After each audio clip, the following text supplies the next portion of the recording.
Opa. Bom, agora sim. Então, bom, gente, então, devidamente iniciado aí o processo de gravação, então registrem a presença de vocês para a continuação da nossa aula de hoje, tá certo? Então, quem não registrou a presença no primeiro tempo, por favor, fazê-lo agora, para não perder a frequência, né, de hoje. Gente, como eu havia dito para vocês, nosso sistema lógico, que vamos iniciar o estudo a partir de agora, é o sistema lógico conhecido como lógica de predicados, né? Também em algumas literaturas vocês vão encontrar a expressão cálculo de primeira ordem, certo? O cálculo de predicados. Então, são expressões que são utilizadas para se referir à lógica de predicados. Bem, na lógica proposicional, ou lógica das proposições, nós trabalhávamos com a ideia de quê? Com a ideia de proposições. Vocês devem lembrar que na lógica proposicional nós tínhamos um alfabeto que era formado por símbolos proposicionais. Esses símbolos proposicionais, eles representavam proposições, que são sentenças que podem ter valor verdade, né, ou verdadeiro ou falso, e isso no contexto da lógica proposicional. Além dos símbolos proposicionais, faziam parte do alfabeto da lógica proposicional, da linguagem da lógica proposicional, os conectivos lógicos, os símbolos de pontuação e as constantes, constantes lógicas, né? No caso, a constante verum ou a constante falsum. A constante verum, ou simplesmente true, né, como alguns livros gostam de utilizar, é aquela constante que é sempre verdadeira, e o falsum, né, é aquela que é sempre falsa, certo? Bom, esse nosso segundo tempo, eu fiz baseado no livro do professor João Nunes de Souza, que é esse livrinho aqui. É um livro interessante para quem é estudante de ciência da computação, né? Porque é um curso de lógica para ciência da computação e áreas afins. Então, ele é bem específico para a nossa área, certo? Então, o nosso conteúdo hoje vai ser baseado nesse livro aqui. Eu queria compartilhar com vocês uma tela para que a gente possa entender melhor o que a gente está trabalhando hoje, certo? Então, vamos lá. Deixa eu só abrir aqui a página também, aqui do livro, do professor João. Beleza? Então, vamos lá. Bom, primeira coisa que a gente precisa ter em mente, né, quando nós começamos a trabalhar com a lógica de predicados, é estabelecer uma diferença entre os dois sistemas, né?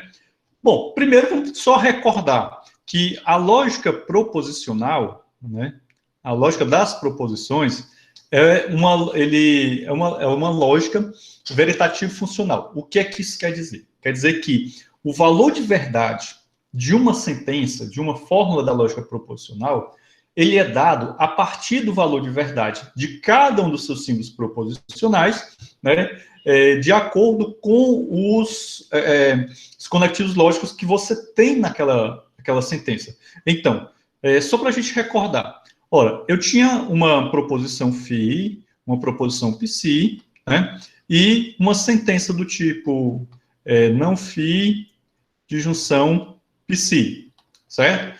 Então, o valor lógico dessa sentença é dado a partir do valor lógico individual de cada um dos componentes, no caso dos símbolos proposicionais φ e psi, e o valor funcional que retorna por conta de cada conectivo.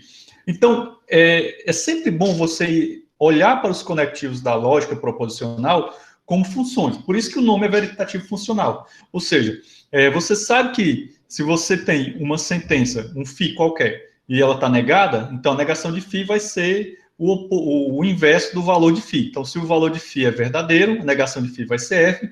Se o valor de φ é falso, a negação de φ vai ser verdadeiro. E assim sucessivamente, certo?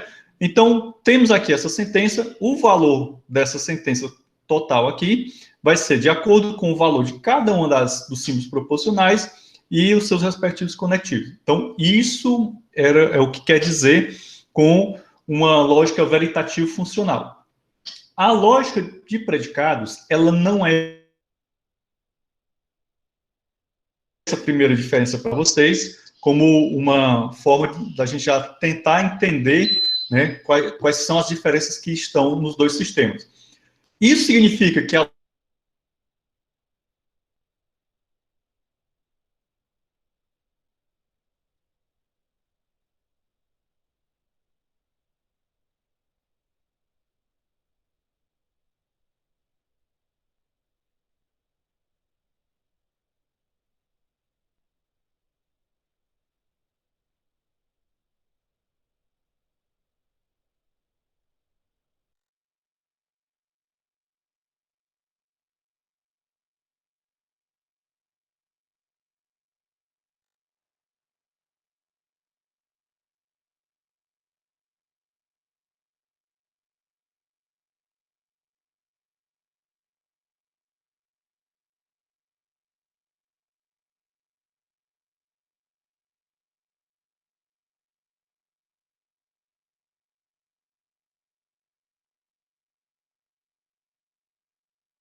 Bom, galerinha, houve aí um probleminha aí de conexão, né? Estamos de volta.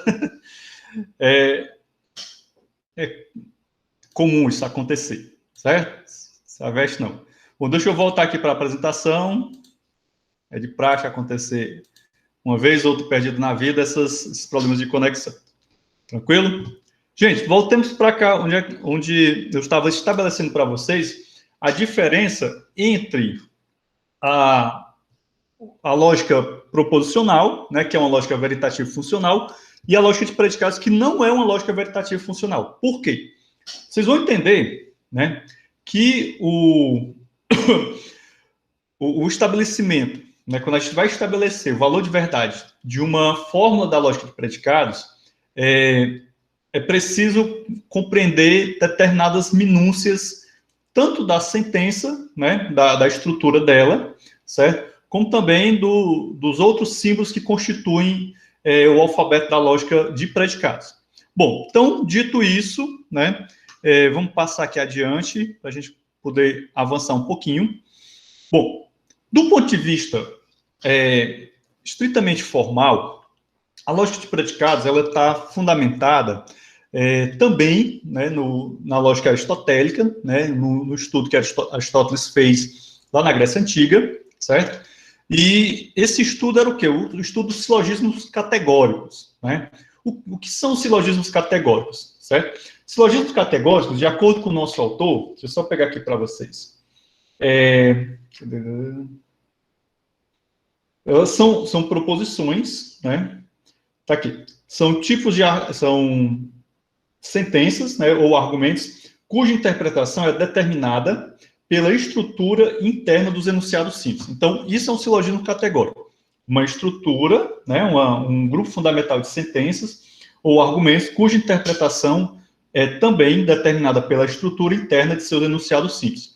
Esses enunciados simples de um silogismo categórico são os chamados enunciados categóricos. Então, uma coisa são os silogismos categóricos, outra coisa são os enunciados categóricos. Vamos aqui a um exemplo de silogismo categórico muito, muito famoso. Todo homem é mortal, né? Sócrates é homem, logo Sócrates é mortal. Então você tem aí um silogismo categórico que é composto por duas premissas, né? Todo homem é mortal, Sócrates é homem, e uma conclusão, logo Sócrates é mortal, certo? Então, o valor de verdade de um silogismo categórico, ele vai depender da estrutura interna dos seus componentes. No caso, esses componentes são chamados enunciados categóricos. Beleza? Então, na primeira sentença desse silogismo que eu acabei de falar para vocês, nós temos uma sentença do tipo essa daqui, essa primeira, né? Todos os S são P.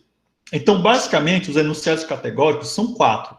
Bom, isso daqui ainda não é a parte de lógica de predicados propriamente dita, é um pouco de lógica aristotélica, mas a lógica de predicados está fundamentada nesse conhecimento, né? Por isso que é interessante vocês compreenderem bem essa parte mais filosófica do nosso estudo. Então, esses enunciados categóricos são 4. Então, são esses daqui. Todos os S são P, nenhum S é P, algum S é P e alguns S não são P ou não é P, certo? Esse S a gente poderia dizer que é um sujeito e esse P é o predicado, tá certo? Então, no caso, quando eu disse para vocês, todo homem é mortal, certo? Então, quando eu uso essa expressão, eu estou dizendo, no caso aqui, o S vai ser o homem e o nosso P, né, é mortal. Então, eu estou dizendo que esse P aqui é uma propriedade qualquer que esses elementos do conjunto universo, que a gente poderia dizer que é toda a humanidade, ela satisfaz. Ok?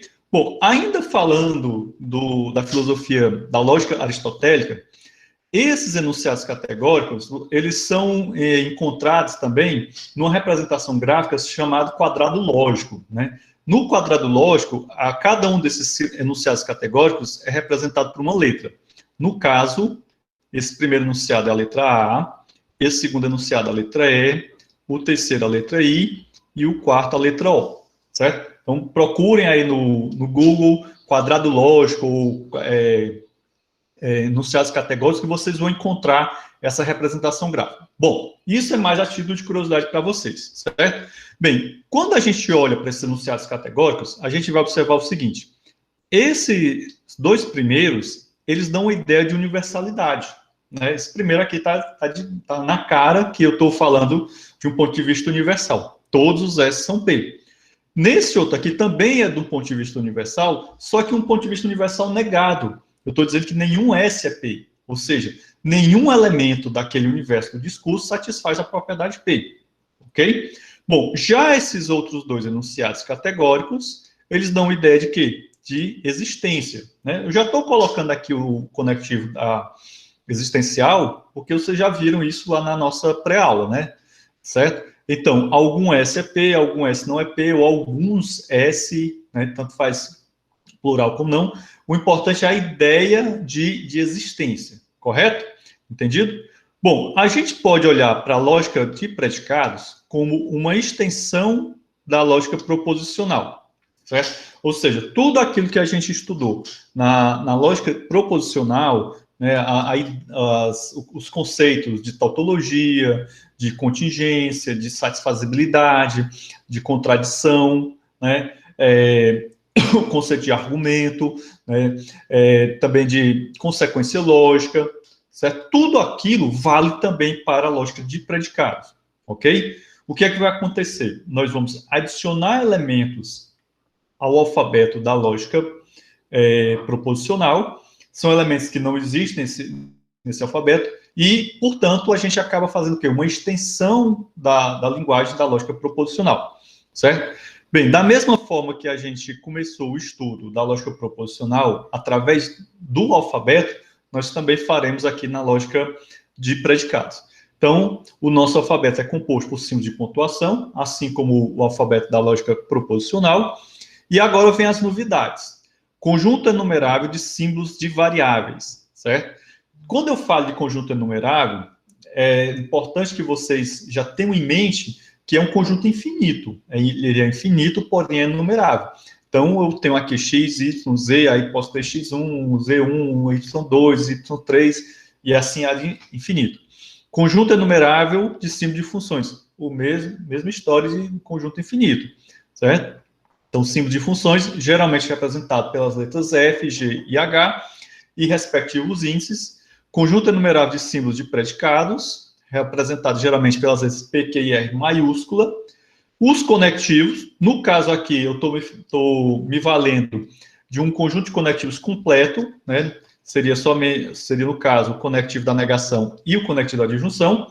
Todo mundo aqui sabe que, se eu tiver somente esses dois conectivos, que é um conjunto de conectivos completo, eu posso representar todos aqueles demais, porém, a gente também vai trabalhar com aqueles outros conectivos. Eu coloquei aqui somente esses dois, primeiro para ser fiel ao conteúdo aqui do livro do professor João Nunes, né? E também para reforçar essa ideia do que são os conectivos completos, né? O conjunto de conectivos completo. E, por fim, nós temos os quantificadores, que são apenas dois. O quantificador universal, que é esse daqui, e o quantificador existencial. No livro do professor João Nunes, ele coloca os quantificadores como conectivos também. Eu, particularmente, prefiro olhar para os quantificadores como quantificadores e não como conectivos. A minha ideia de conectivo ela é muito verofuncional, certo? Enquanto que os quantificadores eu enxergo de uma maneira um pouco diferente, tá certo? Mas isso não vai afetar muito os nossos propósitos aqui, tá bom? Então, os quantificadores são esses dois, né? Eles são unários, certo? Então, lembre-se que, ao passo que eu tenho conectivos que podem ser binários ou unários, conectivo unário é o conectivo da negação, binário da disjunção, assim como os demais outros conectivos. Sai daqui, gatinho. Ah, meu Deus do céu. Temos uma pequena interrupção. Os quantificadores eles são unários, correto? Então, o quantificador universal e o quantificador existencial. Quantificador universal, como já foi dito para vocês em outros momentos, ele está se referindo a todos os elementos de um determinado universo do discurso. Ao passo que o quantificador existencial algum ou alguns elementos de um determinado universo de discurso. Gente, quando a gente vai falar sobre fórmulas da lógica de predicados, é preciso antes nós definirmos alguns outros componentes. As fórmulas da lógica proposicional eram bastante simples, né? Você tinha somente os símbolos proposicionais e os conectivos funcionais. Você tinha uma determinada gramática, você precisava seguir essa gramática para ter as chamadas FBFs, as fórmulas bem formadas. Aqui na lógica de predicados, além de todas as regras gramaticais que vocês utilizavam para a formação das fórmulas da lógica proposicional, elas são as mesmas regras valem para a lógica de predicados. Afinal de contas, nós vamos continuar a utilizar conectivos, né? Negação, disjunção, conjunção, condicional e bicondicional. Então, aquelas mesmas regras valem para cá. Porém, nós temos alguns componentes que nós não tínhamos na lógica de predicados. No caso, as variáveis, os símbolos de função e os símbolos proposicionais, correto? Aliás, os símbolos de predicado, desculpa, ok? Então, esses símbolos, eles são tratados de uma forma um pouco diferente. E aí que entra a ideia de termos e átomos, correto? Então, nós primeiro precisamos compreender o que são termos e o que são átomos, e aí depois a gente passa para a construção de fórmulas propriamente dita. Vamos aqui passar para o que vem a ser um termo. Então, um termo, né? Então, de acordo com o nosso autor, nós temos aqui que o conjunto dos termos da linguagem da lógica de predicados é o menor conjunto que satisfaz as regras a seguir. Então, primeira coisa, entender que os termos, eles compõem um determinado conjunto. Então, é o conjunto dos termos, certo? Então, vou ter o conjunto dos átomos e o conjunto dos termos. O conjunto dos termos, eles é composto pelos elementos que satisfazem essas regras aqui. Ó. Qual é a primeira regra? As variáveis são termos. Então, toda e qualquer variável é um termo. Então, se eu tenho uma variável x, variável y, etc. e tal, ela é um termo.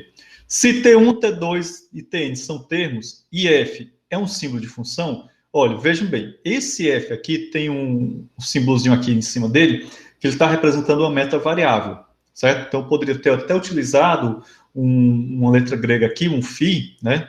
Que seria interessante também. Mas aqui não é uma metavariável que simboliza qualquer função.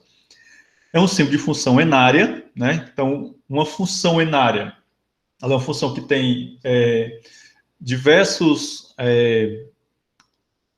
como é que é o nome disso aqui? Diversos componentes, certo? Então, uma função também é um termo. Então, o que é que eu tenho como termos? Tenho as variáveis, né? E os símbolos de função com as variáveis que compõem, né, esse conjunto de elementos da função, certo? Entendido? Bom, então, tudo isso daqui são termos, correto? Bem, uma função zero área, ela existe? Uma função sem nenhum termo, né? Uma função que a aridade dela é zero? Sim, seria, nesse caso, ela é encarada como sendo uma constante, tá bom? Então, é sempre bom você lembrar. É possível ter uma função zero área, ou seja, uma função sem nenhuma aridade? Sim, só que nesse caso, ela é uma constante, correto? Então, aqui, bem definido o que vem a ser termos, que são os termos, certo? Então, eu poderia, por exemplo, uma função f que tem aqui a variável x e a constante a. Isso daqui é um termo, né? E o x e o a são termos também, porque eles são constituintes dessa função. Uma variável x, uma variável y, então, exemplo de termo. Uma constante é um termo, também é um termo. Beleza?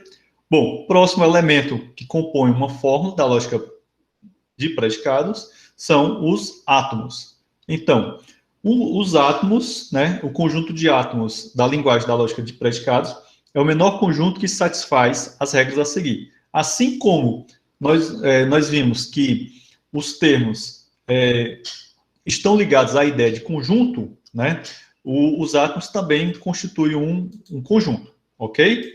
Então, o menor conjunto, né, que satisfaz essas regras aqui é o conjunto de átomos. Bom, primeira regra, os símbolos proposicionais são átomos, ok?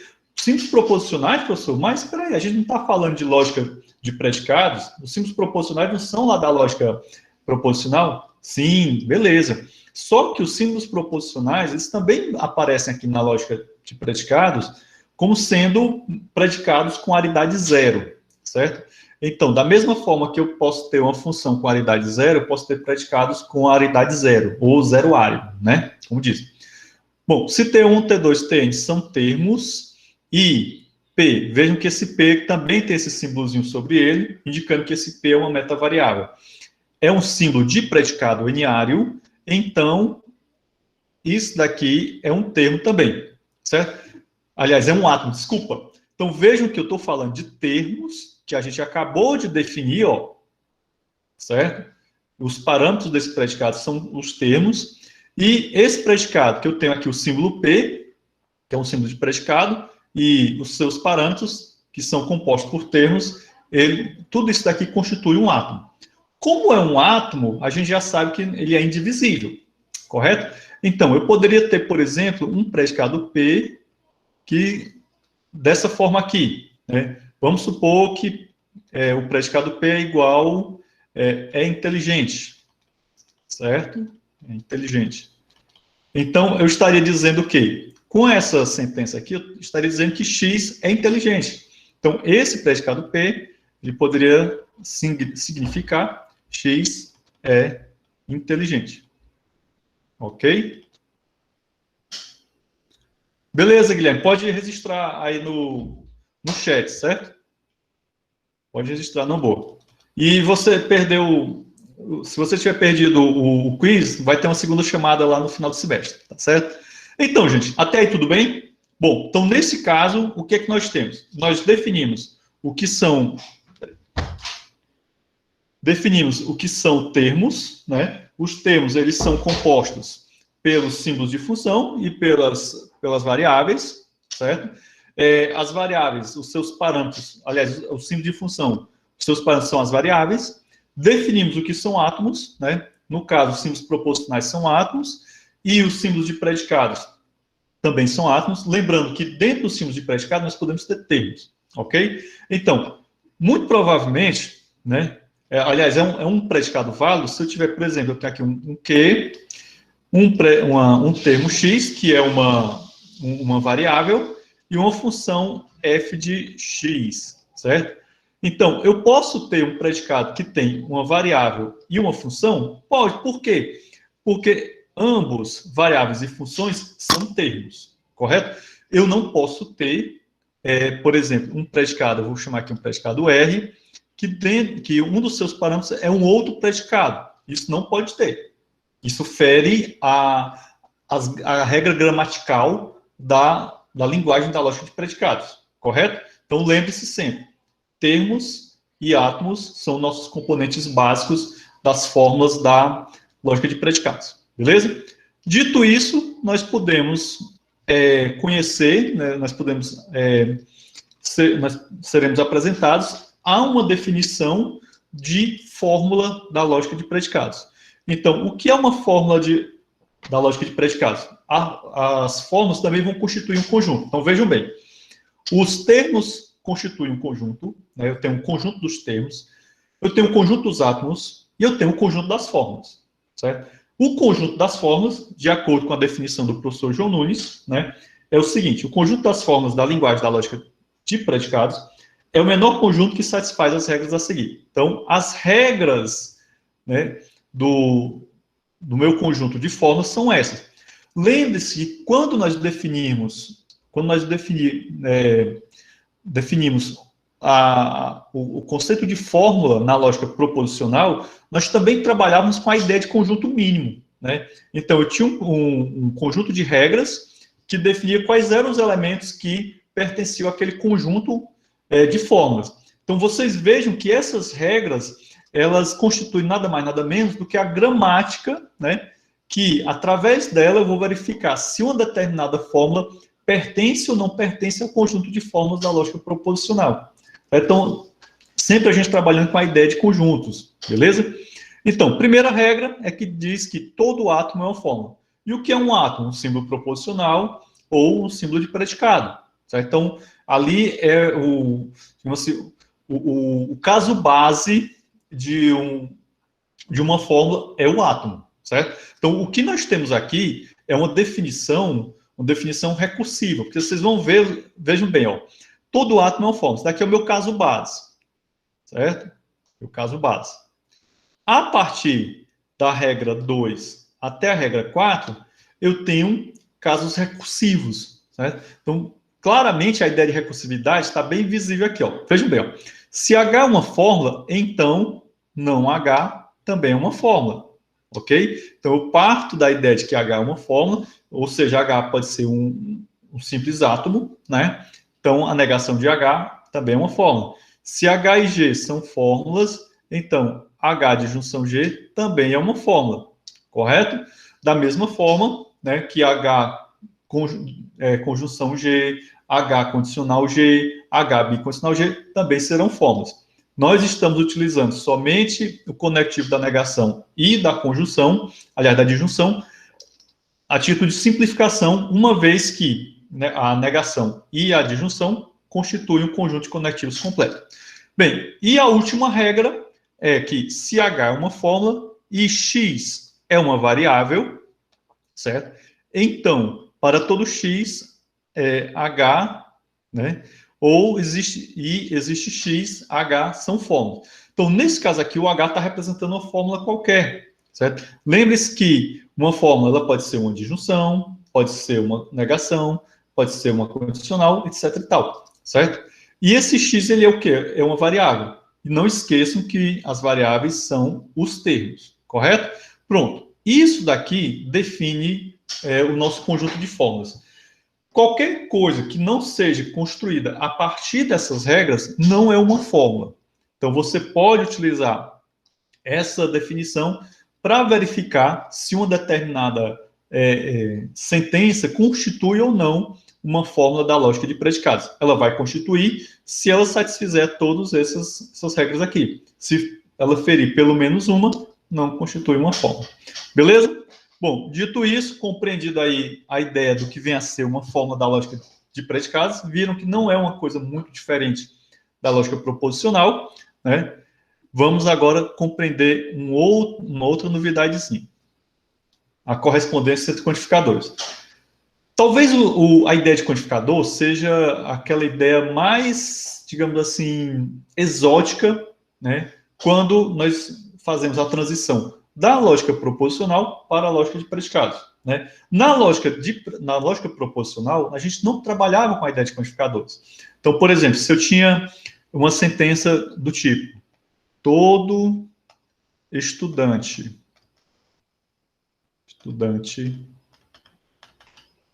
de ciência da computação é sábio, certo? Se eu fosse representar essa sentença na lógica proposicional, eu poderia dizer que um determinado P, um símbolo proposicional P, é igual a essa sentença aqui.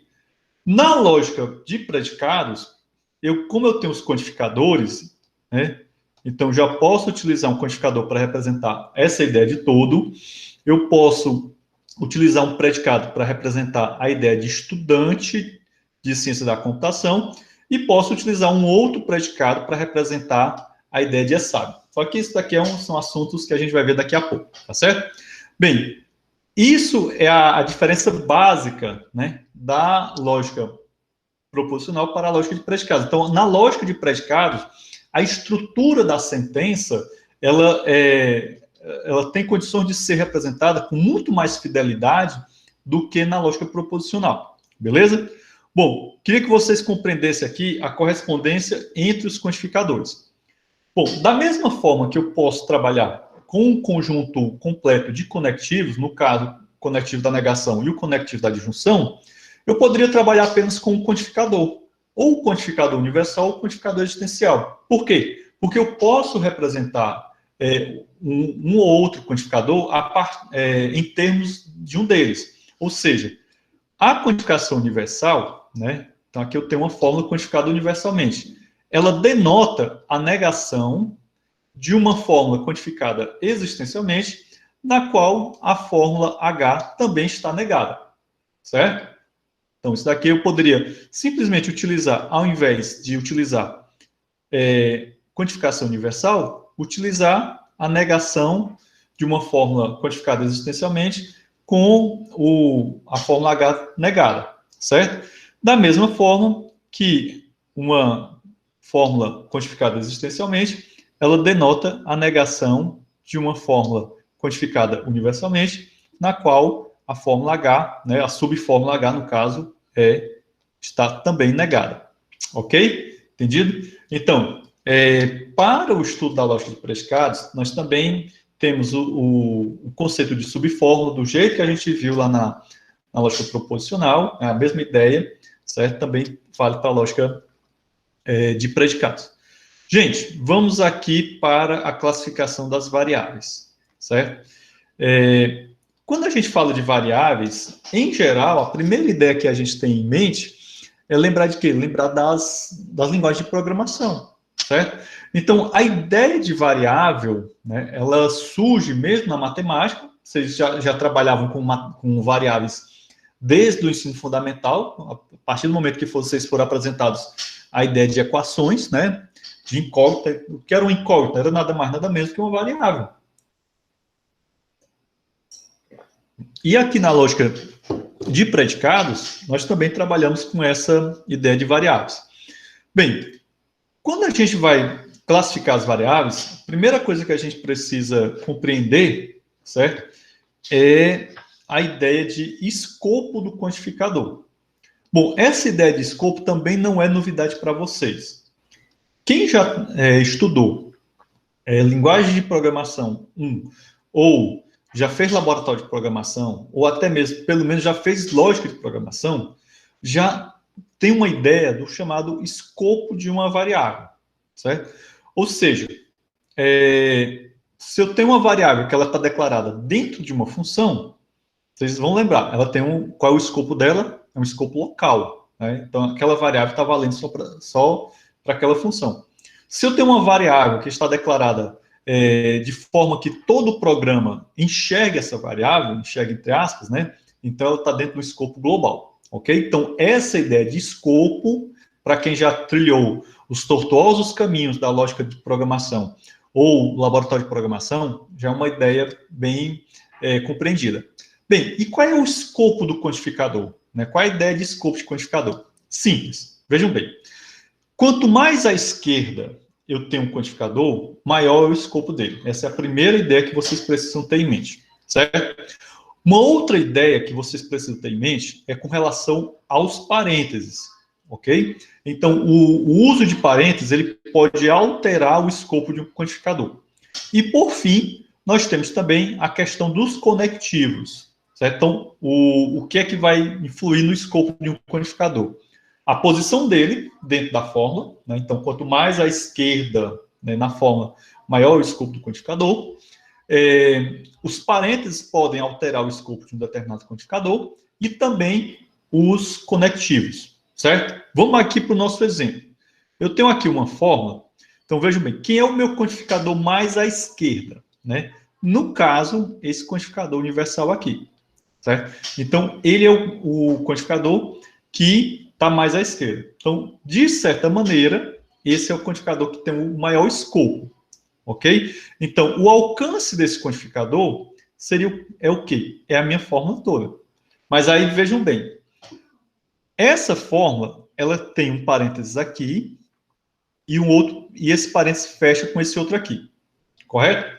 Nesse caso, esse quantificador existencial, o escopo dele é tudo isso daqui. Observem que o escopo dele alcança esse quantificador existencial aqui. Beleza? Então, nesse caso, essa variável x, que está quantificada universalmente, ela alcança essa variável x, que é a mesma variável x, essa outra variável x aqui também. Correto? Prestem atenção. Bom, temos esse outro quantificador aqui. Esse quantificador existencial, o escopo dele é maior do que o escopo desse quantificador universal aqui? Não, porque ele está mais à direita, certo? Então, de certa maneira, ele tem um escopo menor, correto? Mas vejam bem, como ele está fora dos parênteses, o escopo desse quantificador também é essa fórmula toda. Mas aí vocês observam claramente que, enquanto que o escopo do quantificador universal inclui esse quantificador existencial, o escopo desse quantificador existencial é a minha fórmula aqui, correto? Por que a fórmula toda? Por conta desses parênteses, esse daqui e esse outro parênteses aqui, beleza? Bom, agora a gente vai entrar nos parênteses e nós vamos nos deparar com esse quantificador aqui. Um quantificador universal, ele está quantificando universalmente a variável z, e aí eu pergunto a vocês, o escopo desse quantificador universal é essa fórmula toda? Não, não é. Por quê? O escopo dele vai só até, digamos assim, até o nosso conectivo da condicional. Então, vejam bem, esse quantificador universal, ele quantifica esse z, certo? Esse z aqui, que está sendo quantificado por essa quantificação aqui, beleza. Bom, então, nesse caso, eu tenho esse x e esse y, que estão devidamente quantificados. Eles estão quantificados por esse quantificador aqui, por esse outro e por esse terceiro. Ah, e essa variável y aqui, que ela não está quantificada por ninguém. Calma, ela vai vocês já vão entender qual é a classificação dessa variável aqui, bem como a classificação dessas outras variáveis. Aí, avançando um pouco mais, nós temos um outro quantificador universal que quantifica universalmente essa variável y e temos esse predicado aqui, que é um átomo, correto? Esse predicado aqui, nós temos a variável z, a variável x, aliás, y, a variável x, e a variável z1 dentro da função f. Ok? Essa variável z, será que ela está quantificada por esse quantificador que está no antecedente dessa condicional? Fica a pergunta que já nós vamos responder. Beleza? Então, vocês perceberam aí o que define o alcance, ou melhor, o escopo de um quantificador. Ok? Então, dito isso, como é que nós poderemos classificar nossas variáveis? Podemos classificá-las em dois tipos, em variável livre e variável ligada, que é justamente o que a gente chama aqui de ocorrência livre, né, e ocorrência ligada. Então, quando é que uma variável ela ocorre livremente? É quando ela não está quantificada, certo? Nesse caso aqui, a variável w, ela é livre. Essa daqui é uma variável livre. Essa variável z, dentro desse escopo aqui, ela é uma variável livre. Então, vejam bem, ó, tem um detalhe interessante aqui. Uma mesma variável, ela pode estar ligada e livre ao mesmo tempo, dependendo do escopo do quantificador. A variável z, para esse quantificador universal, nesse caso aqui, no predicado P, ela está ligada, ela não é livre. Já essa variável z, que é a mesma variável, só que aqui, nesse predicado Q, ela se encontra livre, correto? Então, é isso que a gente pode chamar de classificação de variáveis. Variável livre é aquela variável que não está quantificada, variável ligada é aquela variável que está quantificada. Tranquilo? Até aí tudo bem? Bom, deixa eu ver aqui onde é que nós estamos. Bem, continuando aqui. Ocorrência livre, ocorrência ligada, tranquilo. Bom, símbolos livres. Os símbolos podem ser quantificados, né? O que é que o nosso autor diz aqui? Nosso autor diz o seguinte: dado uma fórmula E, e os seus símbolos livres são as variáveis que ocorrem livres em E, e os símbolos de função e os símbolos de predicados. Ou seja, símbolo de função, símbolos de predicados e variáveis que ocorrem livres são classificados como símbolos livres, certo? Então, eu não quantifico, eu não estabeleço quantificação de função e nem quantificação de predicado, certo? A ideia que vocês precisam compreender é justamente essa. A gente quantifica, a gente liga ou deixa livre variáveis, mas símbolos de função e símbolos de predicados, eles não são quantificados, correto? É bastante óbvio isso também, beleza? Bom, o nosso autor ainda diz o seguinte: os símbolos livres de uma forma são todos os seus símbolos, exceto as variáveis ligadas, as variáveis dos quantificadores, os conectivos e os símbolos de pontuação. Entendido? Então, tudo isso daí vai constituir o que são os símbolos livres, né? Então, são seus símbolos, exceto as variáveis ligadas. As variáveis dos... Então, essa variável do quantificador, ela não é um símbolo livre, né? Então, esse x que está aqui no quantificador, esse y que está aqui nesse quantificador, esse z e esse outro y aqui, nesse contexto aqui eles não são livres. Mas vejam que em determinados contextos, né, uma variável ela aparece livre em um e ligada no outro, correto? No caso aqui a variável y, né? Aliás, a variável z. Aqui ela está ligada e nesse outro contexto ela está livre. Ok? Bom, e aí a gente entra num outro conceito interessantíssimo, que é o conceito de fórmula fechada. O que vem a ser uma fórmula fechada? Uma fórmula fechada é quando não possui variáveis livres. Então, no momento que você tem todas as variáveis quantificadas, aí você diz que aquela fórmula é uma fórmula fechada. Para você estabelecer o fecho de uma fórmula, você pode utilizar tanto um fecho universal quanto um fecho existencial. Nesse caso, a gente vai utilizar uma nomenclatura, uma simbologia específica. Então, deixa eu colocar aqui para vocês o que seria um fecho universal. Então, vou colocar aqui. O fecho universal seria que eu tenho uma variável, um quantificador universal, uma variável, uma metavariável x1 qualquer, certo? Uma outra metavariável x2, né? E uma metavariável xn qualquer. Então, se todas as variáveis da minha fórmula eu quantifiquei elas universalmente, e isso daqui eu indiquei, né? Isso daqui foi indicado a partir de isso daqui, quantificador universal, e esse asterisco H, isso daqui viria... deixa eu melhorar isso aqui, senão fica muito bagunçado. Aí, vou afastar para cá. Pronto, agora sim. Isso daqui tudo, né, certo? É o meu fecho universal, ok? Então, eu simbolizo o meu fecho universal com o meu quantificadorzinho universal e esse asterisco, e aí significa o quê? Que eu vou pegar uma determinada fórmula H, certo?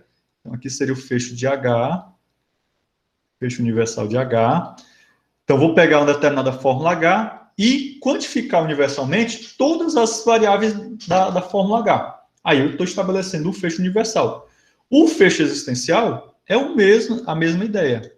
Então, eu tenho aqui o fecho existencial de H, seria nada mais, nada menos do que eu pegar todas as variáveis da fórmula H e quantificá-las existencialmente. Certo? Então, isso seria o nosso fecho existencial. Beleza? Então, essa ideia de fecho, ela vai ser utilizada em outros momentos também. Tá bom? Então, é coisa muito simples, tem muito que se discutir aqui. Gente, da mesma maneira que nós tínhamos as formas normais na lógica proposicional, nós também temos formas normais na lógica de predicado, certo? Então, mesmo FNC e FND, que nós tínhamos na lógica proposicional, temos também na lógica de predicados.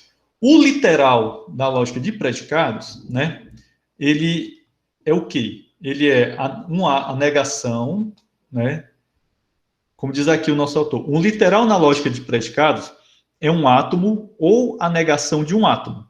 Um átomo é um literal positivo e a negação de um átomo é um literal negativo. Então, o que é um átomo? A gente viu que um símbolo de predicados, né, ele é um átomo, né? Então, aqui eu teria um literal negativo e aqui eu tenho, no caso, um literal positivo. Beleza? Então, essa é a ideia de literal. Bom, e aí, ideia de forma normal, todo mundo já conhece.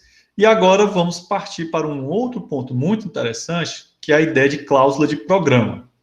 Certo? Existe um paradigma nas linguagens de programação chamado paradigma lógico, né? Ou programação lógica.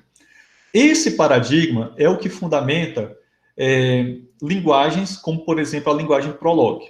Né? A linguagem Prolog, o próprio nome Prolog, que é Programming in Logic, é o acrônimo disso, né, dessa expressão Programming in Logic, é uma linguagem fundamentada no paradigma lógico, certo? Então, diferente do paradigma procedural, no paradigma lógico, nós trabalhamos com cláusulas, nós trabalhamos com fatos, ou seja, a lógica de predicados, né, é o fundamento teórico do mecanismo de inferência da linguagem Prolog, certo? Bom, o fundamento teórico do Prolog é a chamada programação lógica. E agora eu gostaria de mostrar para vocês alguns pontos da chamada programação lógica, né, que é um estudo que pode ser aprofundado por vocês e, inclusive, pode se tornar objeto de um futuro TCC, certo? Então, primeira coisa que eu preciso apresentar para vocês é o conceito de cláusula de programa, certo? Então, o que é uma cláusula de programa? Segundo aqui o nosso autor, uma cláusula de programa, na lógica de predicados, é algo do tipo, como esse daqui, C é igual o fecho universal, né, de G. Ou seja, eu pego aqui uma determinada fórmula G, aplico um fecho universal nela, e aí eu obtenho a cláusula do programa, certo? Então, só que tem um detalhe. Essa fórmula G, ela tem que estar em FND, certo? Por isso que a gente reviu, né, a ideia de formas normais. Todo mundo aqui já conhece o que é um FND, dispensa apresentações. Então, isso daqui vai constituir uma cláusula de programa. Então, ela precisa ter um fecho universal e a fórmula tem que estar em FND, que é uma disjunção de conjunções. Vou colocar aqui para vocês alguns exemplos de cláusulas, certo? Então, vamos aqui a exemplos, para que fique bem claro. Só me ajeitar aqui. Então, nós temos aqui e uma cláusula C1. C1, temos aqui para todo x, para todo y, né? Aí temos aqui a minha fórmula G, que é px disjunção não que x disjunção não r x pá, xy. Gente, detalhe importante aqui, certo? Até o momento, quando eu mencionei os predicados, nós falamos apenas de predicados unários, né? Os poucos predicados que eu falei aqui tinha apenas um parâmetro. Aqui nós temos um predicado que tem dois parâmetros, o x e o y, né? Esses predicados com mais de um parâmetro, em geral, eles vão denotar uma relação, enquanto que esses predicados com apenas um parâmetro, eles denotam propriedades, beleza? Quando a gente for estudar a semântica da linguagem da lógica de predicados, isso vai ficar mais claro para vocês. Por enquanto, eu gostaria apenas que vocês compreendessem isso bem direitinho. Então, aqui eu tenho uma cláusula. Vamos aqui a um outro exemplo de cláusula, né?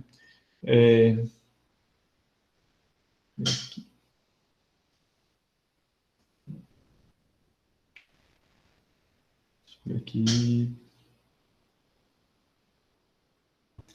C2 igual a para todo x, para todo y, não px, disjunção não q, aliás, não r, xy, ok, tranquilo? Então, aqui é mais um exemplo, não tem muito o que a gente discutir com relação a esse tipo de cláusula, certo? Aí, o nosso autor chama a atenção para um detalhe aqui. Nessa fórmula C1, né, nós temos um literal positivo, sendo, portanto, uma cláusula, ok? Então, além disso, ela pode ser representada em duas notações diferentes. Então, eu poderia pegar essa fórmula C1 e representar ela de uma outra maneira, que é o que ele coloca aqui para a gente, certo? Aliás, isso mesmo. Vamos aqui colocar a outra representação do C1. Poderíamos ter...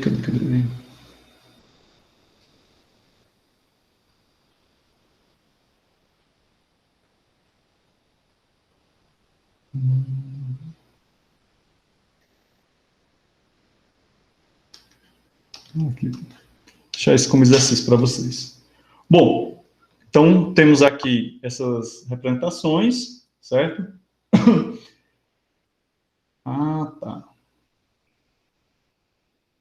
E aí nós temos que uma cláusula de programa, né? Ela também pode ser notada da seguinte maneira: B, né? A1, AN, certo?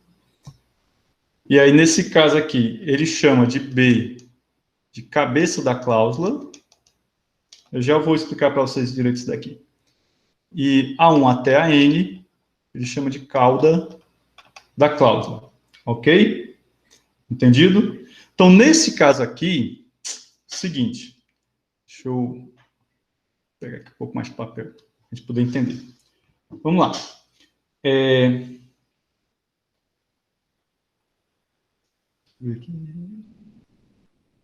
isso mesmo. Bom, essa cláusula unitária, né, como ele diz aqui, uma cláusula de um programa unitária é uma cláusula como essa daqui, né, uma cláusula do tipo B, que também... Ah, tá. Peraí. Agora eu entendi aqui, gente. Seguinte, vamos voltar para esse C1, eu vou precisar copiar ele, certo? E aí vocês vão entender melhor um detalhe que eu acabei não colocando aqui para vocês. Bom, seguinte, temos aqui a cláusula C1, né? Essa cláusula C1, como vocês podem observar, ela tem um literal positivo e esses dois literais negativos, certo? Dito isso, o que nós podemos fazer? Nós podemos representar ele de outra maneira, que no caso seria o seguinte. Eu vou aqui usar a notação de fecho universal, certo? Agora vai ficar mais claro para vocês. E nós podemos fazer o seguinte.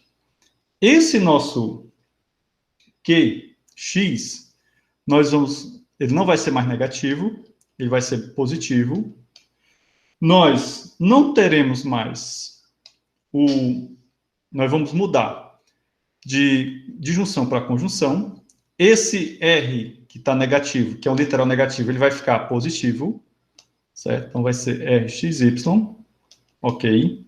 E a gente coloca isso aqui como sendo o antecedente de uma condicional. Então vejam bem, ó, eu tenho dois literais negativos, certo? Então eu posso pegar esses dois literais negativos e transformá-los no antecedente de uma condicional, certo? Vamos só recordar aqui uma coisa. Eu tenho aqui uma condicional, P condicional Q. Todo mundo aqui sabe que essa condicional ela é equivalente a não P disjunção Q, correto? Bom, a gente pode fazer isso da seguinte maneira. Poderia fazer esse Q, conjunção. Aliás, pronto. Dito isso, o que é que nós podemos fazer? Temos aqui que o não P é o nosso antecedente, né? E o Q é o nosso consequente. Vamos olhar para cá. Se eu pegar esses dois literais que são negativos, né? São dois literais negativos, eu posso, né? A gente sabe que P conjunção Q Isso equivale a não P, disjunção, não Q, correto? Estou só trabalhando em termos de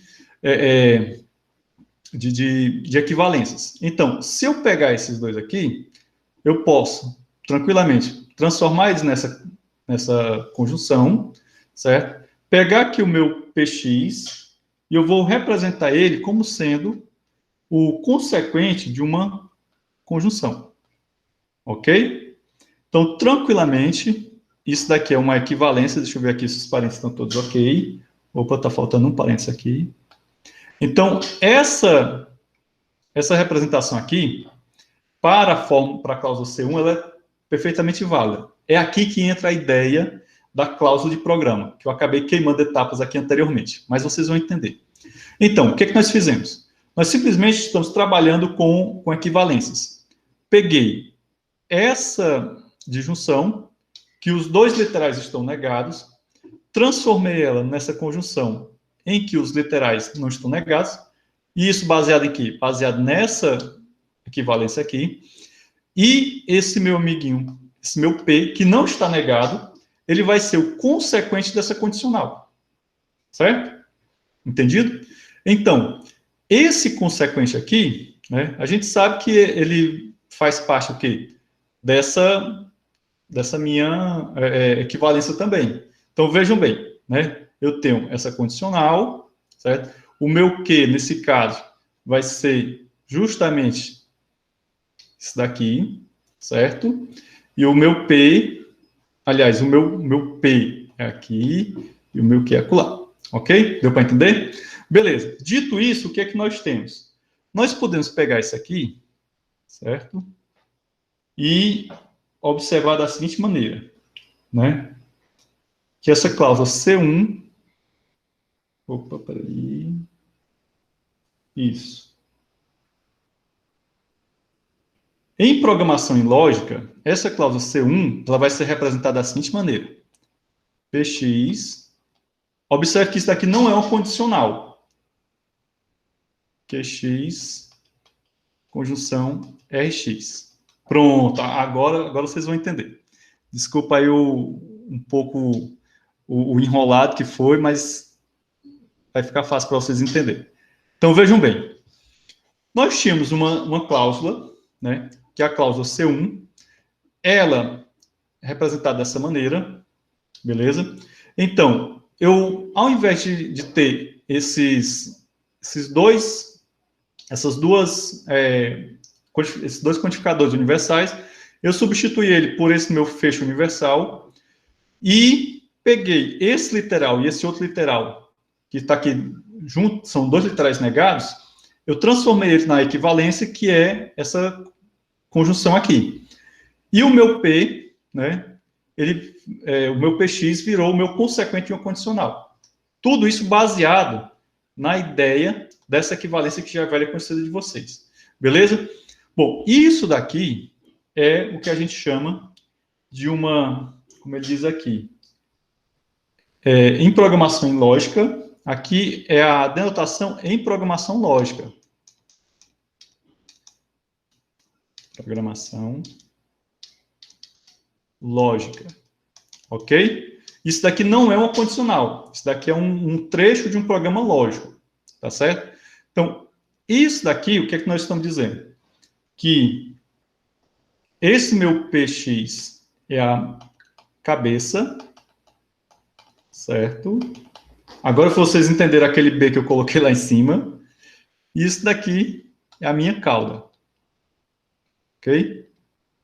Quando vocês estudarem Prolog, lá em inteligência artificial, vocês vão voltar para isso daqui, certo? Essa ideia da programação lógica, tá bom? Então, compreendendo a programação lógica, vocês vão compreender Prolog com perfeição. Só que para você chegar nessa representação aqui, a gente passou antes pela etapa de compreender isso como se fosse como sendo, aliás, uma fórmula da lógica de predicados, certo? Beleza? Então, cauda, cabeça. Bom, nós podemos ter, na programação lógica, as chamadas cláusulas unitárias. Então, se eu tivesse, por exemplo, só isso daqui seria um exemplo de uma cláusula unitária. As cláusulas unitárias, elas são chamadas de fatos, certo? Então, é um fato, ok? Então, ela já é você assume ela como sendo verdade. Como ele diz aqui, ó, o ato de programar em programação em lógica corresponde mais ou menos a determinar um conjunto de cláusulas que representam aquilo que é o objeto da programação, ok? Então, agora a gente vai colocar aqui um exemplo de um programa lógico. Então, vamos lá. Exemplo de um programa lógico. Então, nós temos aqui um PAB. Como ele está dessa maneira, ele é um fato. E o segundo ponto é o seguinte.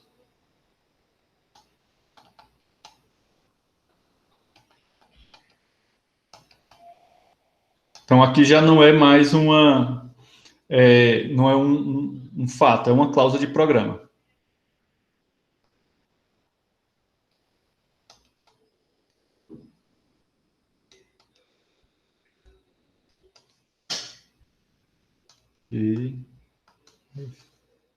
Não, aqui é um G, desculpa.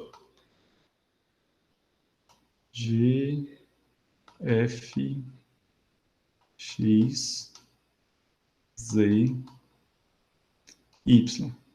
Gente, esse G aqui é uma função, certo? Então, eu posso ter uma função dentro de outra função tranquilamente. Eu não posso ter um predicado dentro de outro predicado, certo? Então, aqui é uma função composta, que vocês já viram isso no ensino fundamental também.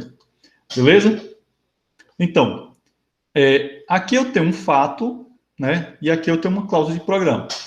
Essa cláusula de programa, quando vocês estiverem lá no Prolog, ela vai ser representada como se fosse um pedacinho do programa Prolog, certo? Então, isso daqui será uma regra, né? Lá no Prolog, e aqui continua sendo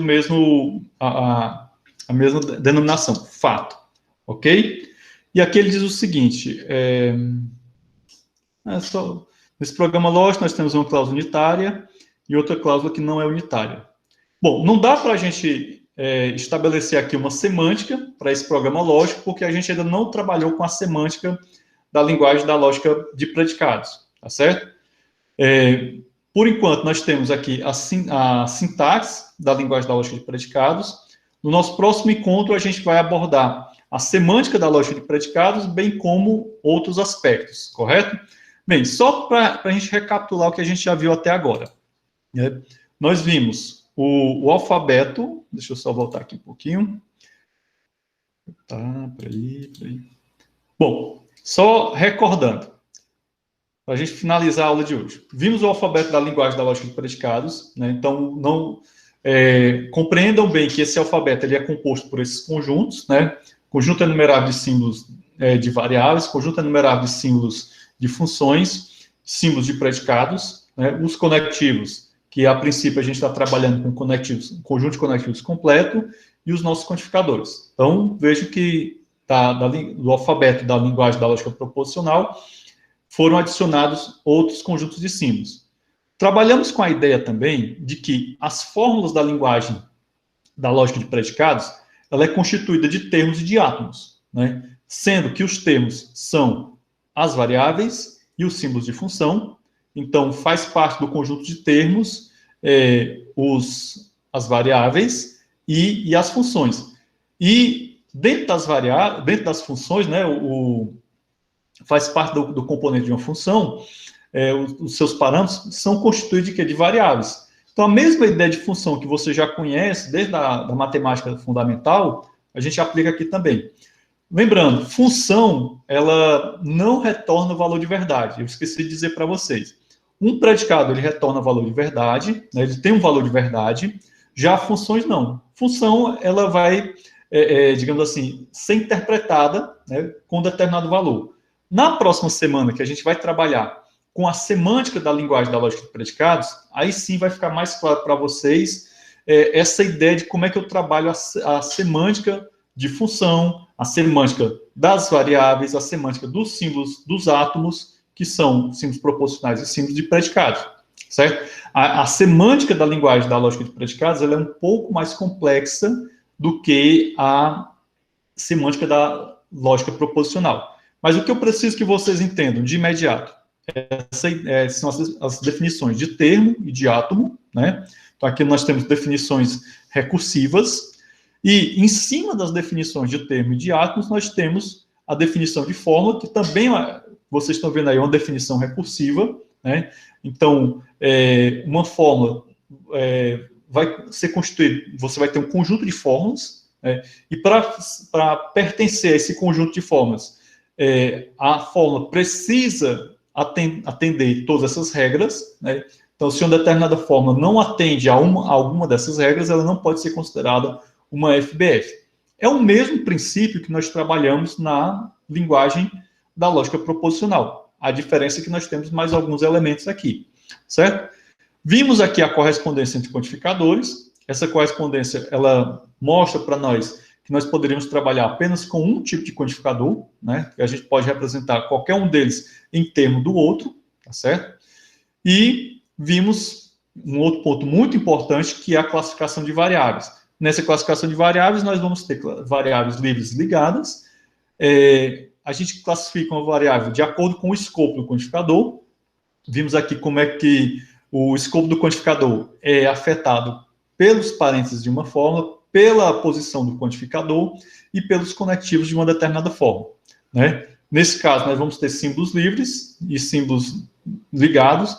Fórmula fechada é aquela fórmula que todos os suas variáveis são quantificados, ou seja, você pode ter dois tipos de fecho, um fecho universal e um fecho existencial. No caso do fecho universal, é representado pelo conectivo pelo quantificador universal e esse asterisco, e aí nós teríamos todas as variáveis devidamente quantificadas universalmente, e o fecho existencial seria todas as variáveis de uma fórmula H quantificadas existencialmente. Vimos que a ideia de fórmulas normais também vale para a linguagem da lógica de predicados, né? Então, nós temos também a mesma ideia de literal que a gente viu na lógica proposicional, também aplicada à lógica de predicados. E, para fechar, nós vimos o conceito de cláusula de programa, que já foi uma introdução à chamada programação em lógica, que vocês deverão ver com mais profundidade na disciplina de inteligência artificial, ou, de repente, se vocês tiverem interesse, né, em estudar isso aí, montar grupo de estudo, até me colocar à disposição para ajudar, certo? Então, uma cláusula de programa, ela é definida através de um fecho universal, de uma determinada fórmula G, que deve estar em FND. Vimos aqui alguns exemplos, e nesses exemplos a gente viu, no caso, essa cláusula C1, né, em que eu tenho dois literais negativos, né, dois literais negativos e um literal positivo. Vimos que a gente pode representar essa sentença, né, de uma outra forma, a partir de equivalências lógicas, certo? E aí chegamos na ideia de quê? Na ideia de cláusula de programa, que já é uma ideia da programação em lógica. Vimos que uma cláusula de programa ela é representada dessa maneira. Então, não confundir a cláusula de programa, né? A setinha dela é voltada para a esquerda, né? Isso aqui não é uma condicional, é uma cláusula de programa, que é constituído por uma cabeça e uma cauda.